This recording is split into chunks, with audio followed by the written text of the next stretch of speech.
자식을 위해 쏟았던 모든 마음이 배신으로 돌아올 때 한 어머니는 가슴을 조이는 듯한 결정을 내려야 했다. 말순 할머니는 아들과 함께 저녁을 먹기로 한 그날 홀로 식탁에 남겨진 그녀는 충격적인 장면을 마주하게 된다. 그토록 사랑했던 아들이 며느리 가족과 함께 웃고 있는 모습을 본 것이다. 수년간 쌓인 외로움과 상처가 한순간에 무너졌고 결국 그녀는 전 재산을 기부하기로 결심한다. 자신을 되돌아보는 여정 속에서 그녀가 마주한 진짜 행복은 무엇이었을까? 오랫동안 기다려온 고통에서 해방되어 새로운 삶을 향해 나아가는 한 어머니의 이야기가 이제 시작된다. 그날 나는 창가에 앉아 휴대전화를 들여다보고 있었다. 며칠 전 아들 도연이가 갑작스럽게 전화를 해왔기 때문이다. 엄마, 이번 주 토요일 저녁 시간 괜찮아? 그럼 언제든 괜찮지. 민정이도 같이 오니? 응. 같이 갈게. 그래. 기다리고 있을게. 오랜만에 함께 저녁을 먹을 수 있다는 생각에 마음이 들떴다. 아직 며칠 남았는데도 나는 벌써부터 무엇을 만들까 고민하며 부엌에 서 있었다. 약속 당일 아침 이불을 개자마자 바로 시계를 확인했다. 아직 이른 시간이었지만 마음이 설레어 잠을 잘 수가 없었다. 혹시 집에 들를지도 모르니 거실을 깨끗이 청소하고 정성껏 준비를 했다. 남들이 보면 과하다며 웃을지 몰라도 나에겐 오랜만의 기쁨이었다. 점심 무렵에는 미리 샤워를 하고 옷을 갈아입었다. 나는 파란색 블라우스를 꺼내 입고 머리를 단정히 정돈했다. 조금은 수수했지만 이 정도면 괜찮겠지라는 생각이 들었다. 원래는 6시쯤 나가야 맞지만 나는 5시부터 현관문 앞을 서성이고 있었다. 혹시 도연이가 일찍 도착해서 연락이 오면 바로 나갈 수 있도록 말이다. 하지만 6시가 되어도 아들에게서 연락은 오지 않았다. 회사에서 늦게 끝나는 건가? 아니면 차가 막히나? 스스로를 안심시키려 여러 가지 생각을 했다. 혹시나 해서 먼저 전화를 걸어봤지만 신호음만 들릴 뿐 받지 않았다. 문자도 오지 않았고 시간은 계속 흘렀다. 그래도 조금 늦어도 오긴 오겠지라고 생각하며 외투를 챙겨 밖으로 나섰다. 혹시 근처까지 와 있을까 싶어 집 앞 골목길을 천천히 걸었다. 해가 지기 시작했고 가로등이 하나둘 켜지기 시작했다. 그때 이웃집 애기 엄마가 나를 보고 말을 걸었다. 아주머니, 누구 기다리세요? 아들하고 며느리가 온다고 해서요. 오랜만에 저녁 같이 먹기로 했거든요. 나는 웃으며 그렇게 대답했다. 날이 어둑해지고 골목 가로등이 희미하게 비추기 시작했다. 나는 다시 한번 도연이에게 전화를 걸었다. 하지만 이번에도 받지 않았다. 혹시 사고라도 난 건 아닐까? 불안감이 밀려왔지만 너무 성급하게 생각하지 않으려 했었다. 그래도 며느리 민정이에게 한번 연락해 볼까? 잠깐 망설이다가 조심스럽게 전화를 걸었다. 그녀 역시 받지 않았다. 짧게 메시지를 남겼지만 답은 없었다. 창밖 골목 가로등 불빛이 왠지 모르게 차갑게 느껴졌다. 설마 이대로 밤새 기다리게 되는 건 아닐까? 그런 생각이 머리를 스쳤다. 혹시 벌써 도착해서 근처 식당에 가 있진 않을까? 어리석은 상상이라 생각하면서도 마음은 이미 그쪽으로 향해 있었다. 나는 외투를 걸치고 핸드백을 챙긴 뒤 급히 집을 나섰다. 시계는 밤 8시를 가리키고 있었다. 마을버스를 타고 도연이 부부가 사는 시내로 향했다. 그곳은 번화가라 식당도 많고 사람이 북적이는 곳이었다. 설마 거기 있겠어 하면서도 마음 한편에는 희미한 기대가 있었다. 버스 창문에 비친 내 얼굴은 초조함이 가득했고 손을 모아쥔 채 멍하니 바깥을 바라보았다. 혹시라도 무슨 사고가 난 건 아닐까 걱정도 했다. 20여 분쯤 지나 도연이가 사는 아파트 근처 정류장에서 내렸다. 사람들로 북적이는 거리를 천천히 걸었다. 어디로 갈지 정해둔 곳은 없었지만 식당들이 몰려있는 거리를 따라 걷기 시작했다. 혹시 거리에서 아들이나 며느리를 마주칠 수 있지 않을까 싶었기 때문이다. 식당 하나하나를 눈으로 훑으며 걷다 보니 어느 곳에서는 직장인들 회식이 한창이었고 또 다른 가게에서는 연인들이 웃으며 대화를 나누고 있었다. 나는 간판을 하나하나 바라보며 혹시나 도연이 차가 보이지 않을까 살폈다. 그리고 어느 골목 모퉁이를 돌았을 때 멀리서 익숙한 실루엣이 눈에 들어왔다. 처음엔 믿기지 않았다. 하지만 가까이 다가갈수록 눈을 의심할 수 없게 되었다. 분명히 내 아들 도연이와 며느리 민정이었다. 그들 옆에는 중년 부부와 젊은 부부가 함께 있었다. 나는 바로 알아챘다. 민정이의 부모님과 아마도 형제나 친척들이겠지.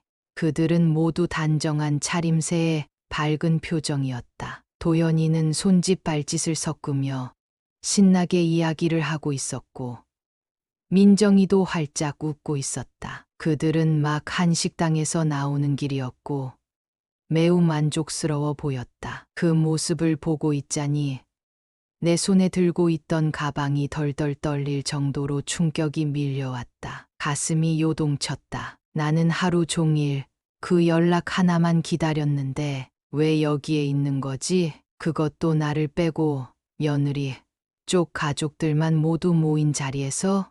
너무도 충격적인 장면에 나는 한동안 숨조차 쉬지 못했다. 혹시 내가 잘못 본 건 아닐까?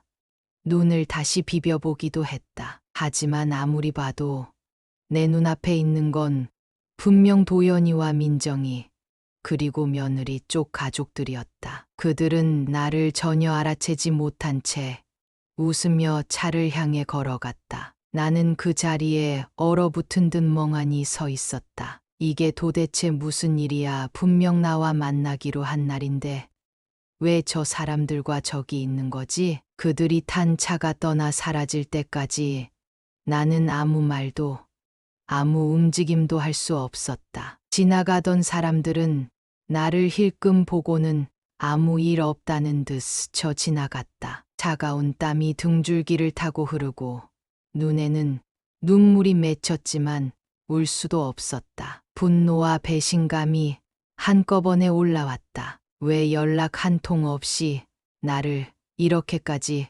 기다리게 만든 거야? 가슴 깊은 곳에서부터 끓어오르는 울분이 나를 집어삼킬 것 같았다. 도연이라면 적어도 어머니 여기에요 라고 나를 반겨야 하는 게 당연하지 않은가. 하지만 오늘은 아무런 연락도 설명도 없었다. 그들에겐 내가 이 세상에 없는 사람처럼 보였다. 집으로 돌아가는 길, 발걸음은 무겁고 마음은 더없이 쓰라렸다. 몇몇 음식점 앞을 지나칠 때 고소한 냄새가 풍겼지만 그 향조차 역겨웠다. 식욕 같은 건 이미 사라져버린 지 오래였다. 그저 멍한 상태로 버스 정류장으로 돌아갔다. 시계를 보니 어느새 8시 반이 넘고 있었다. 버스에 올라탔지만 주변의 소음은 멀게만 들렸고 나는 어두운 창밖만 바라보았다. 밖에는 환한 불빛이 반짝이고 있었지만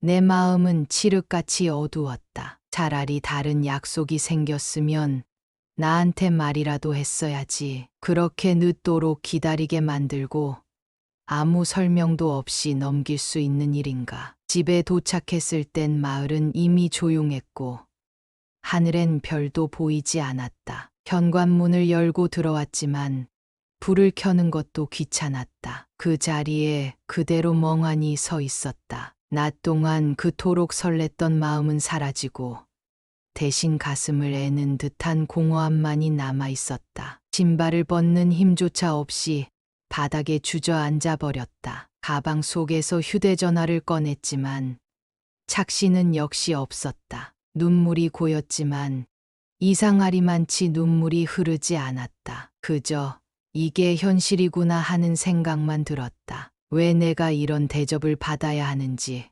도무지 이해할 수가 없었다. 그 밤은 유난히 길게 느껴졌다. 이불에 누워도 눈을 감을 수 없었다. 눈을 감기만 하면 한식당 앞에서 도연이와 민정이 그리고 며느리 가족들이 웃고 나오는 모습이 떠올랐다. 차라리 나쁜 꿈이었으면 얼마나 좋았을까. 하지만 이건 꿈이 아니라 너무도 명확한 현실이었다. 어떻게든 잠이 들긴 했지만 다음 날 아침 눈을 떴을 때는 이미 해가 훤히 떠 있었다. 전날 밤의 일이 너무도 또렷하게 떠올라 혹시 내가 착각한 건 아닐까 하고 휴대전화를 확인했다. 하지만 도연이와 민정이에게서 온 연락은 단 한 통도 없었다. 허탈한 기분으로 부엌에 가서 물 한 잔만 겨우 마시고 소파에 앉았다. 멍하니 시간을 보내고 있는데 갑자기 휴대전화 알림음이 울렸다. 화들짝 놀라 확인하니 며느리 민정이에게서 메시지가 도착해 있었다. 어머니, 죄송해요. 깜빡했어요. 너무 피곤해서 일찍 잠들어 버렸네요.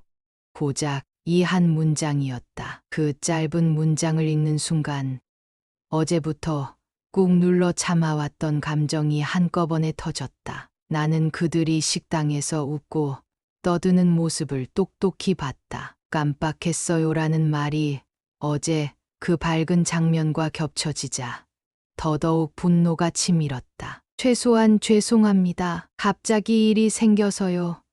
정도의 설명이라도 있었어야 했다. 이 짧은 메시지가 내가 얼마나 우습게 여겨졌는지를 여실히 보여주는 것만 같았다. 그들이 내가 그 자리에 있었던 사실을 모르는 건가? 아니면 알고도 모른 척하는 건가? 분노에 손이 떨릴 정도였다. 나는 도연이에게 곧바로 전화를 걸었지만 받지 않았다. 시간을 조금 두고 다시 걸었지만 여전히 받지 않았다. 나는 결국 민정이에게도 전화를 걸었지만 그녀도 받지 않았다. 하는 수 없이 메시지를 남겼다. 어제 내가 다 봤어. 너네 장모님이랑 식사하는 거, 그 깜빡했다는 말, 도대체 무슨 의미야? 내 손은 여전히 떨리고 있었고, 가슴은 터질 듯 벅찼다. 몇 시간 뒤에야 도연이에게서 전화가 걸려왔다. 목소리는 매우 가라앉아 있었다. 엄마 민정이가 많이 반성하고 있어. 사실 토요일이라고 착각하고 있었던 것 같아. 나는 말을 잘랐다. 기다려봐. 직접 토요일 저녁 7시에 보자고 전화한 건 너잖아. 그걸 어떻게 착각할 수가 있어? 도연은 잠시 말을 멈추더니 말했다. 사실 장인어른 쪽에서 갑자기 식사 자리를 제안하셔서 거절하기 어려웠어. 정신이 없어서 엄마한테 연락을 못 드렸어. 정말 미안해. 나는 단호히 말했다. 그럼 미리 전화 한 통이라도 하지 그랬어? 어떻게 나를 그 늦은 밤까지 기다리게 만들 수 있냐고. 정말 죄송해요, 엄마. 그땐 정신이 없었어. 하지만 그 말 한마디로는 어젯밤의 충격이 지워질 수 없었다. 민정이의 깜빡했어요라는 무심한 말은 내 마음에 다시금 불을 질렀다. 도연은 계속해서 말했다. 다음부턴 절대 이런 일 없을 거야. 진짜야. 엄마도 잘 아시잖아. 하지만 나는 그 다음이란 말을 더 이상 믿을 수 없었다. 전날 내가 본 그 장면은 단순한 약속 파기가 아니라 내 존재 자체가 지워진 듯한 깊은 상처로 남았다. 나는 냉정하게 말했다. 그런 변명 받아들일 수 없어. 나랑 한 약속은 저버리고 처가 식구들과 식사했다는 것도 모자라. 그걸 깜빡했다고 넘기면 되는 일이니? 도연이는 한동안 말이 없었다. 작게 한숨을 쉬더니 정말 미안해. 엄마 나도 민정이도 반성하고 있어. 라고 말했다. 나는 속으로 눈물이 왈칵 쏟아질 뻔했지만 목소리는 최대한 침착하게 유지하려 애썼다. 됐어. 나도 앞으로 어떻게 할지 생각해 볼게. 그렇게 말하곤 전화를 일방적으로 끊었다. 전화가 끊긴 뒤에도 내 마음은 계속 들끓었다. 곧이어 민정이에게서 또 한 통의 메시지가 왔다. 정말 죄송합니다. 제가 완전히 착각했어요. 다시 한번 사과드리고 싶어요. 그 말은 너무 가볍게 들렸다. 전날 내가 봤던 그 밝게 웃는 얼굴과 비교하면 마치 전혀 다른 사람의 이야기처럼 느껴졌다. 나는 분노와 배신감으로 가슴이 먹먹해졌다. 사실 이런 일이 처음은 아니었다. 예전에도 약속을 어기거나 늦는 일이 종종 있었지만 나는 늘 바쁘겠지 하며 넘겼다. 하지만 이번 일은 너무 노골적으로 나를 제외시킨 느낌이었다. 그날은 아무것도 손에 잡히지 않았다. 부엌에서 설거지를 하다가 멈추고 소파에 앉았다가 다시 일어나기를 반복했다. 머릿속엔 온갖 생각이 휘몰아쳤다. 우리 가족은 도대체 언제부터 이렇게 된 걸까? 눈물이 나올 것 같았지만 울어봤자 바뀌는 건 없다는 생각에 억눌렀다. 그 순간 3년 전 설날이 문득 떠올랐다. 그때도 도연이는 점심쯤 도착할게요라고 말했었다. 나는 아침 일찍부터 명절 음식을 준비했다. 민정이가 와도 바로 먹을 수 있게 미리 전도 부치고 잡채도 만들었다. 우리는 다 함께 둘러앉아 따뜻하게 명절을 보내게 될 줄 알았다. 하지만 밤 9시가 넘도록 그들은 오지 않았다. 전화를 해도 받지 않았고 불안한 마음만 커졌다. 결국 9시 반쯤 도연이가 전화를 받았다. 엄마, 미안해. 금방 갈게. 나는 길 막혔니? 조심히 와라. 라며 걱정했고 그때까지만 해도 단순한 지연이라 믿었다. 그들은 밤 10시가 다 되어서야 도착했다. 도연이는 장모님이 갑자기 몸이 안 좋아지셔서. 하지만 엄마 생각도 나서 서둘러 왔어요. 라고 말했다. 나는 그 말을 믿었다. 그런데 다음 날 민정이의 SNS에서 친구들과 카페에 간 사진을 봤다. 시간은 정확히 어젯밤 6시 반. 내가 도연이 부부를 기다리고 있던 그 시각이었다. 그 순간 심장이 쿵 내려앉았다. 모든 게 거짓이었구나. 속았다는 생각에 분노와 허탈감이 동시에 몰려왔다. 하지만 명절 분위기를 망치고 싶지 않아. 그때는 아무 말도 하지 않았다. 그 이후로도 약속을 어기거나 늦을 때마다 그날의 기억이 떠오르곤 했다. 그 이후로 나는 도연이와 민정이가 늦거나 약속을 어길 때마다 그 설날의 거짓말이 자꾸 떠올랐다. 가슴이 답답했고 숨이 막히는 듯했다. 그래도 나는 애써 평온한 척했다. 그 애들도 바쁘겠지. 스스로 그렇게 말하며 마음을 달랬다. 하지만 시간이 지날수록 같은 일이 반복될수록 내 안에 쌓여가는 의심은 점점 커져갔다. 혹시 저 아이들은 나를 우선순위에서 완전히 제외한 게 아닐까? 그 의심은 이제 거의 확신이 되어 있었다. 3년 전 그 거짓말 이후 아이들은 내 앞에서 진심을 감추고 있다는 느낌이 들었다. 그 후에도 나는 수차례 가슴 아픈 일을 겪었다. 한 번은 손주의 돌잔치에 초대도 받지 못하고 행사가 끝난 뒤 사진만 메시지로 받아봤다. 그때도 무척 외로웠다. 그렇게 여러 번의 경험을 통해 나는 마음이 점점 식어가는 것을 느꼈다. 아들 도연이를 생각하면 여전히 애틋한 감정이 솟구쳤지만 며느리 민정이와는 아무리 노력해도 거리감만 느껴졌다. 그리고 어느새 도연이마저 민정이 편만 드는 것 같아 서운함은 더 깊어졌다. 내가 뭘 그렇게 잘못했을까? 돌아보아도 딱히 기억나는 실수는 없었다. 하지만 그들에게 조건 없이 이해받기에는 내가 입은 상처가 너무 컸다. 이번 저녁 약속 파기는 내게 마지막 경고처럼 느껴졌다. 그날도 마찬가지였다. 내가 끝까지 참았던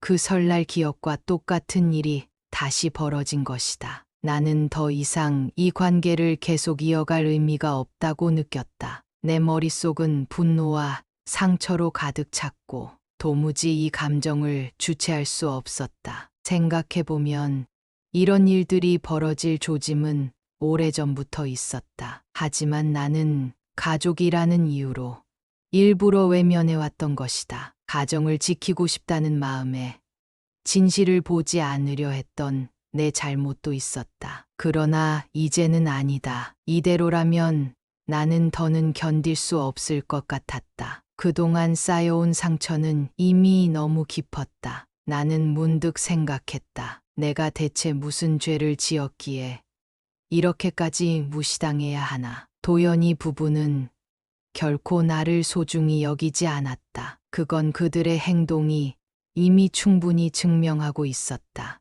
나는 부엌 창가에 서서 도연이와 함께 살던 그 시절을 떠올렸다. 그때 도연이는 시골을 떠나 도시로 나간다는 생각도 하지 못하던 아이였다. 매일 아침 나와 함께 아침밥을 먹고 주말마다 장을 보러 같이 다녔던 그 아이. 그 시절 도연이와 지금의 도연이는 완전히 달랐다. 이제는 눈치를 보고 갈등을 피하기만 한다. 그게 다 며느리와의 관계 때문이라고만 탓할 수도 없겠지만 내 마음은 이미 한계에 다다랐다. 나는 마치 마음속에 폭탄이 설치된 것처럼 느꼈다. 언젠가는 터질 것 같은 감정을 안고 살고 있었는데 이번 일이 마침내 그 폭발의 방아쇠가 된 것이다. 3년 전 설날의 상처는 이제 되돌릴 수 없을 만큼 커졌고 나는 결심했다. 이제 이 관계는 끝내야 한다. 더 이상 기대하지도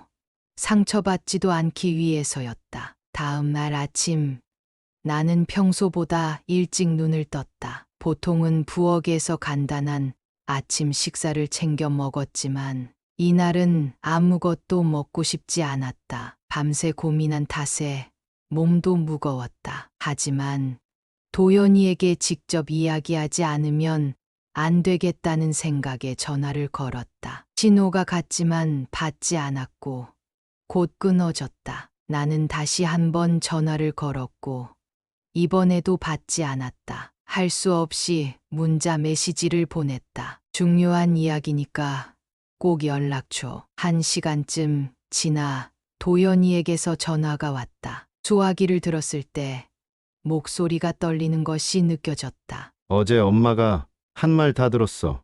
전화 못 받아서 정말 미안해. 민정이랑 이것저것 수습하느라.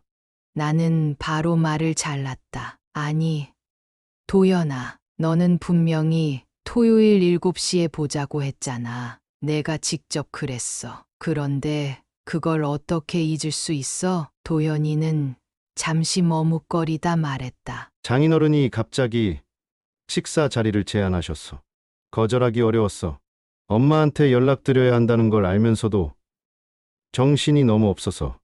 나는 화가 치밀었다. 그러니까 내 말은 내 책임은 없고 전부 장인어른 탓이라는 거야? 정말 내가 정한 약속이었잖아. 그걸 그렇게 무책임하게 넘길 수 있는 거니? 정말 미안해.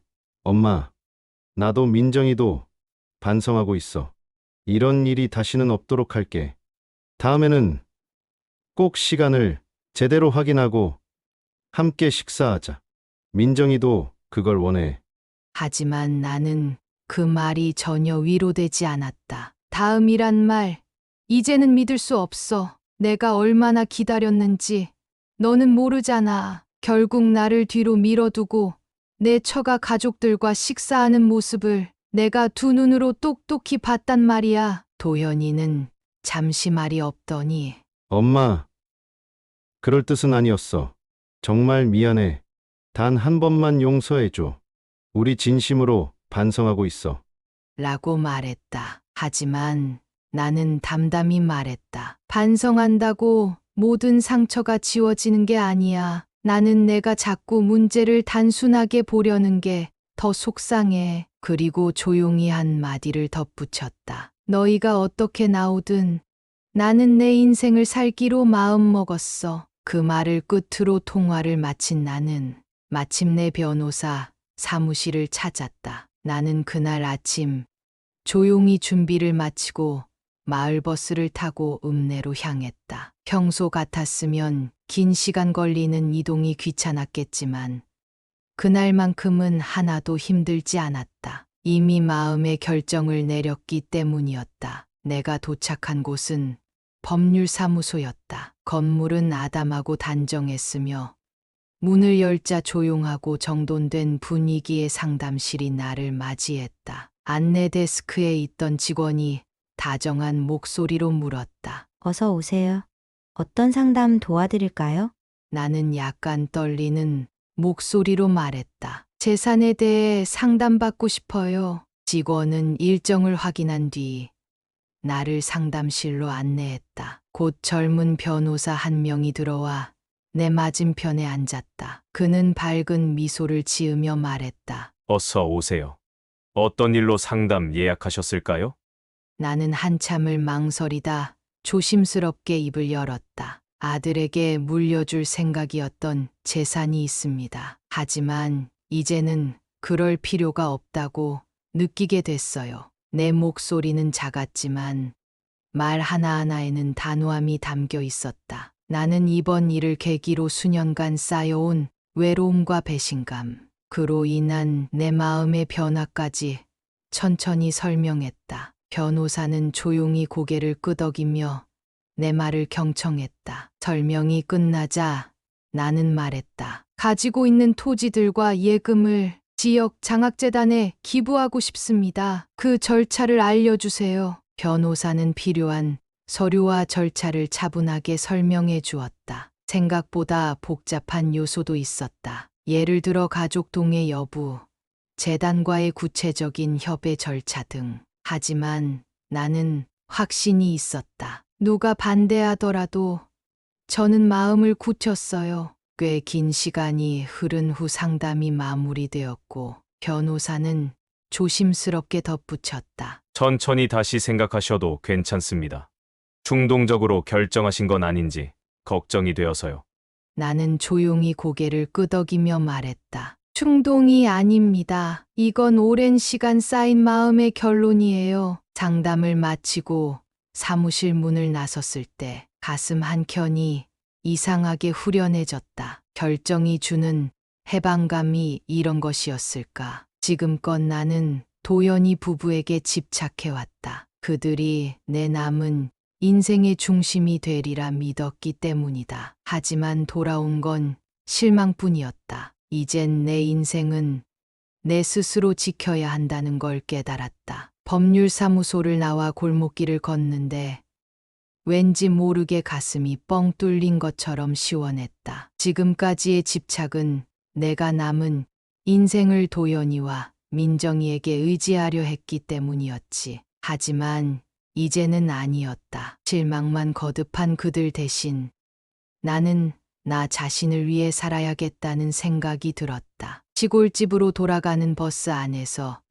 창밖의 풍경이 전과는 다르게 보였다. 들판의 색깔도 나무의 형태도 이상하리만큼 선명하게 느껴졌다. 마치 마음의 먼지가 걷히고 세상이 맑아진 듯했다. 물론 상처가 완전히 치유된 것은 아니었다. 그러나 나는 이제 이 길이 옳다고 확신할 수 있었다. 집에 도착해 현관문을 열었을 때 전날까지 무겁고 정체된 듯하던 공기가 조금은 가볍게 느껴졌다. 소파에 앉아 변호사에게 받은 메모를 꺼내어 다시 살펴봤다. 어느 단체에 기부할지, 금액과 시기는 어떻게 조율할지 정리된 내용들이 나를 현실로 이끌었다. 이제 정말 여기까지 온 거구나. 나는 문득 그렇게 생각했다. 그동안 나는 자식에게 물려주는 게 당연한 일이라 믿고 살아왔다. 하지만 그들에게 쏟아부은 정성 끝에 돌아온 건 너무도 큰 실망과 상처였다. 그래서 더욱 이 결정은 후회하지 않기로 마음먹었다. 이 재산이 누군가에게 도움이 된다면 그것만으로도 충분하잖아. 나는 장학재단을 통해 어려운 학생들을 돕겠다는 구체적인 계획을 세우기 시작했다. 물론 도연이 부부가 이 사실을 알게 된다면 당황하거나 분노하겠지. 하지만 이제는 그런 반응조차 별로 궁금하지 않았다. 이 집을 바라보며 나를 그냥 어머니로만 여기던 그들, 내 마음을 이용하려 했던 그들에게 더는 기대할 것도 남아있을 이유도 없었다. 며칠 후 도연이에게서 메시지가 도착했다. 엄마, 얘기 좀 더 할 수 있을까? 솔직히 우리도 많이 당황스럽고 힘들어. 예전 같았으면 바로 전화했겠지만 이젠 그런 나 자신이 아니었다. 나는 그저 짧게 답했다. 이건 내가 선택한 길이야. 이제 흔들리지 않아. 그 한 문장이 내 인생의 방향을 또렷하게 정해주었다. 결정을 내린 뒤 마음이 오히려 차분해졌고 이제는 더 이상 도연이와 민정이의 말에 흔들리고 싶지 않았다. 재산을 정리하기로 마음먹은 후 내 일상은 예상보다 빨리 변화하기 시작했다. 요양원에서 일하는 친구가 한 명 있었는데 어느 날 나에게 이렇게 말했다. 말순 씨, 시간 괜찮으면 우리 요양원에서 봉사 한번 해볼래요? 예전의 나였다면 망설였을 것이다. 하지만 지금은 달랐다. 더 이상 집 안에 틀어박혀 휴대전화만 바라보며 기다리는 삶은 싫었다. 이튿날 아침 작은 가방에 타월과 간식거리를 챙겨 넣고 버스를 타고 요양원으로 향했다. 도착하니 친구가 먼저 와 있었다. 그녀는 몸이 불편한 어르신들을 돌보며 간단한 운동이나 산책을 도와주는 일을 하고 있었다. 나는 뭘 하면 좋을지 몰라 직원에게 조심스럽게 물었다. 제가 뭐라도 도울 수 있을까요? 직원은 따뜻하게 웃으며 말했다. 말벗이 되어주시는 것만으로도 큰 힘이 됩니다. 나는 담소실로 들어가 어르신들과 마주 앉았다. 처음엔 어색했지만 조금씩 말을 걸다 보니 생각보다 훨씬 따뜻한 시간이 흘렀다. 아이고, 고맙네요. 이렇게 찾아와 주니 기운이 나요. 우리 딸도 요즘은 통 안 와요. 일 이렇게 말이라도 나눌 수 있으니 참 좋네요. 그런 말을 들을 때마다 마음이 따뜻해졌다. 때론 누군가가 내 손을 꼭 잡아주며 오래오래 건강하세요 라고 말해주기도 했다. 시간이 어찌 가는 줄도 몰랐다. 점심시간이 되자 나는 직원들과 함께 어르신들을 식당으로 모시고 가 수저를 챙기고 식사를 도왔다. 어르신들이 맛있게 밥을 드시는 모습을 보며 나도 누군가에게 필요한 사람이 될 수 있구나라는 작은 뿌듯함이 마음속 깊이 번졌다. 봉사활동을 마치고 밖으로 나왔을 때 봄바람이 시원하게 불어왔다. 요양원 건물을 뒤돌아보며 다음에 또 와주세요 라고 말하던 직원의 한마디가 가슴에 남았다. 그 말이 왜 그리도 따뜻하게 느껴졌을까? 나는 미소를 머금은 채 집으로 향했다. 버스를 타고 돌아오는 길, 나는 문득 생각했다. 예전엔 도연히 연락만 바라보며 하루를 보냈는데 오늘은 그 생각이 거의 들지 않았네. 그날 오후 소파에 앉아 휴대전화를 봤지만 도연이나 민정이의 연락은 없었다. 하지만 이상하게도 아무렇지 않았다. 오히려 나는 그날 요양원에서 만난 어르신들의 웃음을 떠올렸다. 가족과 멀어진 삶이라도 매일을 웃으며 살아가는 분들이 있구나. 그 에너지가 내 안에도 스며들고 있는 듯했다. 다음 날 아침 눈을 뜨자 자연스럽게 이런 생각이 들었다. 오늘도 요양원에 가볼까? 하지만 너무 무리하지 않기로 하고 일주일에 몇 번씩 천천히 해도 되지. 그렇게 스스로에게 말하며 일상의 리듬을 만들어갔다. 봉사활동을 하며 나는 점점 새로운 취미를 찾게 됐다. 주말이면 마을 주민센터에서 열리는 그림 교실에 나가보기로 했고, 지인의 추천으로 사진 여행 모임에도 가입했다. 사진 모임 사람들은 대부분 내 또래거나 조금 젊은 사람들이었고, 다들 여행과 풍경을 좋아하는 이들이었다. 처음엔 카메라 조작도 하나도 몰랐어요. 내가 그렇게 말하면 다른 회원들이 웃으며 도와주었다. 괜찮아요. 말순 어머님. 다들 처음엔 그랬어요. 주말이면 시골의 아름다운 논길, 뒷산, 바닷가를 찾아다녔다. 잡초 사이로 흔들리는 꽃을 찍기도 하고 산꼭대기에서 저녁 노을을 찍기도 했다. 그 사진들을 집에서 인화의 앨범에 차곡차곡 모았다. 어느 날은 집에서 차 한 잔 마시며 그 사진들을 넘겨보며 생각했다. 나도 아직 이렇게 새로 배우고 이렇게 살아갈 수 있는 사람이었구나. 그런 자신이 조금은 대견했다. 어느 날 사진 모임에서 이런 제안이 나왔다. 다음 달엔 제주도로 사진 여행 갈까요? 사람들이 각자 항공권, 숙소, 맛집 정보를 찾아 공유했다. 나는 그 대화에 망설임 없이 참여했다. 좋은 촬영지, 맛있는 국수집, 바다, 전망 좋은 카페까지 메모해 두었다. 그리고 한 가지 생각이 떠올랐다. 여행만 하는 것도 좋지만 그 지역의 요양원에도 들러보면 어떨까? 어르신들과 짧은 시간이라도 교류할 수 있다면 사진 여행이 더 따뜻한 기억으로 남을 것 같았다. 그 아이디어에 사람들은 박수를 쳐주며 동의해줬다. 그거 좋네요.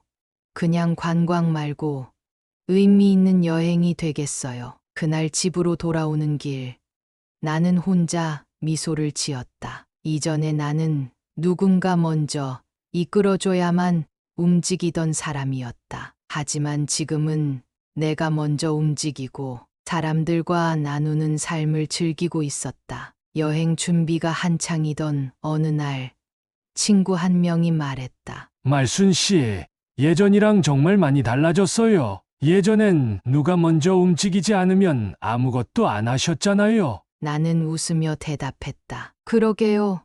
나도 가끔은 내가 낯설어요. 집으로 돌아오니 도연이와 민정이에게서 부재중 전화가 2통 와 있었다. 예전 같았으면 서둘러 다시 걸었을 것이다. 하지만 이번엔 달랐다. 나는 휴대전화를 조용히 책상 위에 내려두고 텃밭의 상추를 바라보며 창밖을 내다보았다. 상추는 많이 자라 있었다. 싱싱한 잎을 따서 식탁에 올리는 상상을 하니 괜히 마음이 따뜻해졌다. 며칠 뒤 도연이가 집에 찾아왔다. 나는 놀랐지만 의연하게 대응했다. 엄마, 우리 같이 식사할 수 있을까?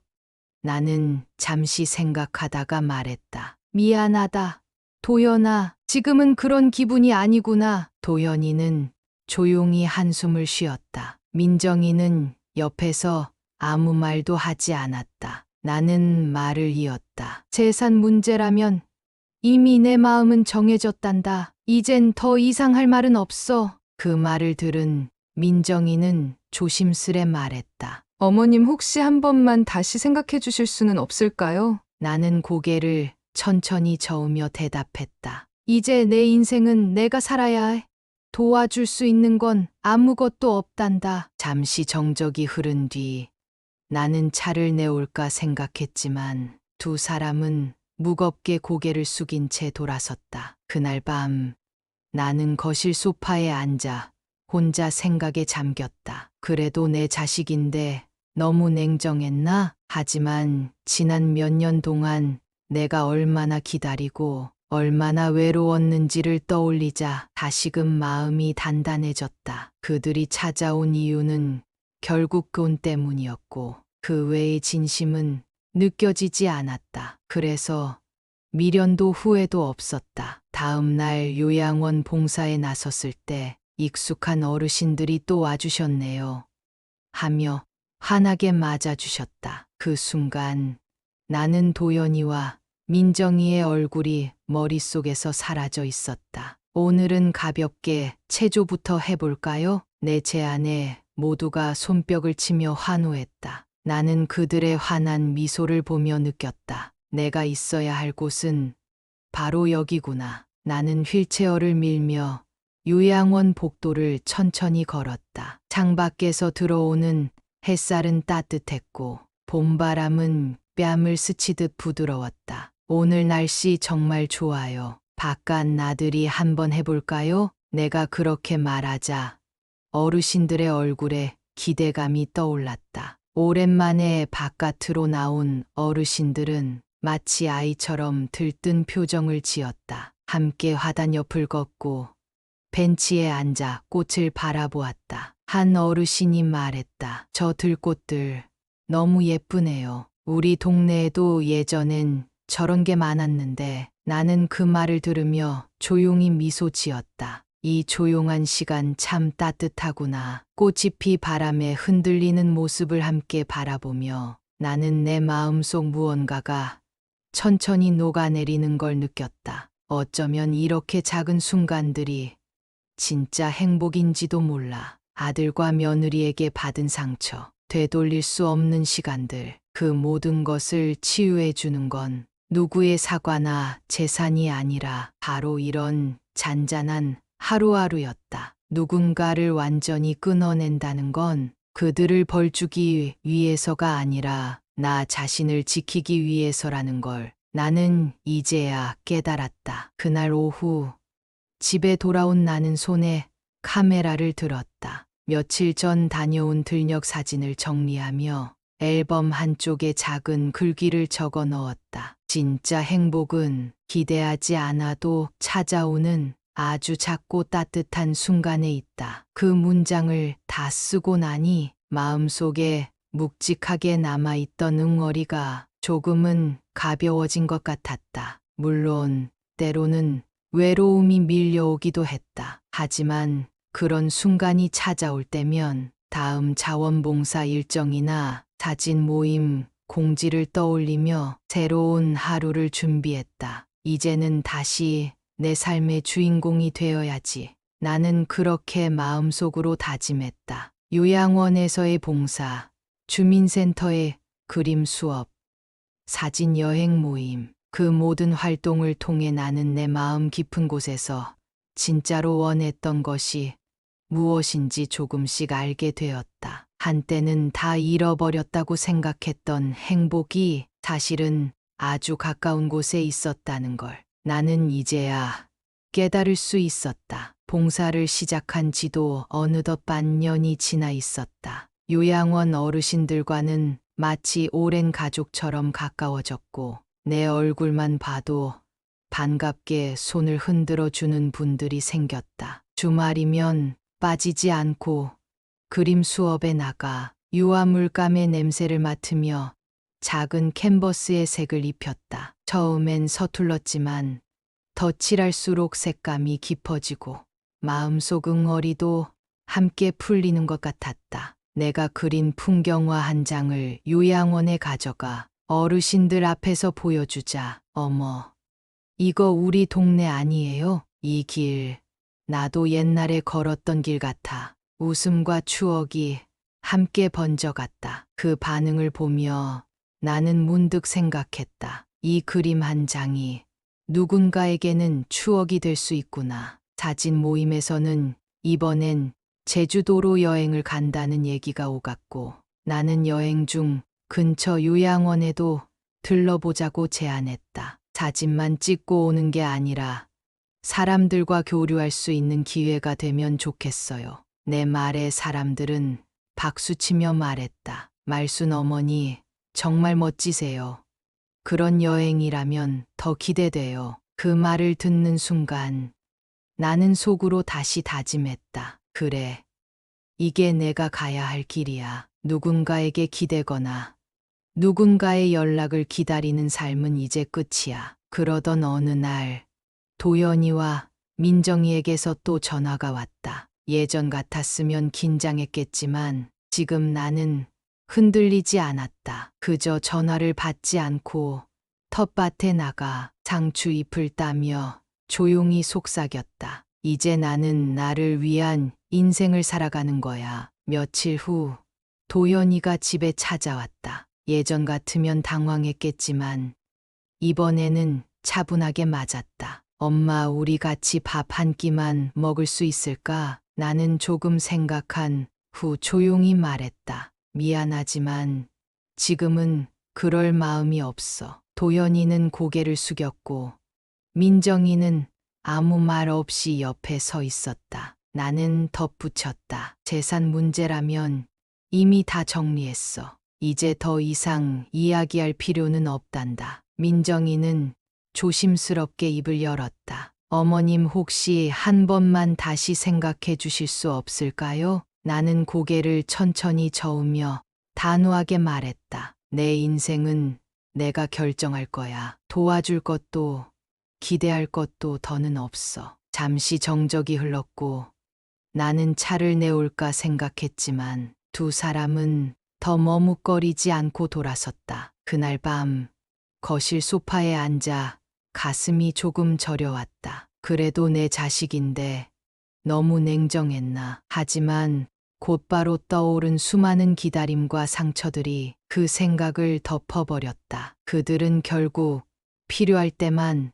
나를 찾는 사람들이었어. 정말 나를 사랑했다면 이렇게까지는 하지 않았겠지. 그 다음 날 나는 다시 요양원 봉사를 나갔다. 복도에서 어르신들이 왔어요 하며 반겨주셨고 누군가는 내 손을 꼭 잡으며 말했다. 오늘은 바람이 따뜻하네요. 같이 산책 나가요. 나는 활짝 웃으며 대답했다. 그러죠. 오늘은 꽃 구경 어때요? 우리는 함께 바깥으로 나갔고 봄바람에 살랑이는 들꽃을 바라보며 천천히 걸었다. 그 순간 나는 깨달았다. 자식을 끊는다는 건 누구를 미워해서가 아니라 나 자신을 지키기 위해 용기를 내는 일이라는 것을. 그리고 그 용기 덕분에 나는 지금 이렇게 사람들과 어울리고 마음 따뜻한 하루하루를 살아갈 수 있다는 것을. 이제 나는 예전처럼 누군가의 연락을 기다리지 않는다. 대신 오늘의 햇살을 기다리고 내가 만나게 될 어르신들의 웃음을 기다린다. 행복은 거창하거나 특별한 일이 아니라 이처럼 작은 웃음과 평온함 속에 있다는 걸 나는 이제야 진심으로 이해하게 되었다. 그리고 나는 지금 내 인생의 진짜 주인공으로 살아가고 있다.